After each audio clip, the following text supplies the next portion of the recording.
Mai Mekah, nak makan mana? Nak makan mana? Makanlah dekat kedai kami, Zawaqah Asia.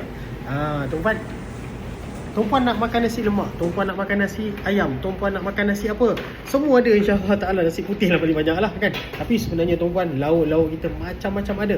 Ada asam pedas ikan, asam pedas ikan, asam pedas daging, macam-macam tuan-puan. Kedai kita kat mana?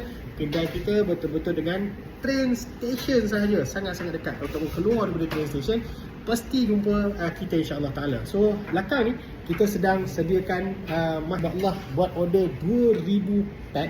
Dan hari ni baki yang terakhir tu 500 pack yang terakhir, Alhamdulillah. Jadi Alhamdulillah, tuan-puan nak makan apa, kita boleh tolong hantarkan insya-Allah ta'ala. Tunggu apa lagi tuan-puan? Ingat umrah, ingatlah kedai makan kami di Mekah, antara kedai makan anak Malaysia di Tanah Suci, Alhamdulillah. Jangan lupa support kami. Terima kasih. Assalamualaikum warahmatullahi wabarakatuh.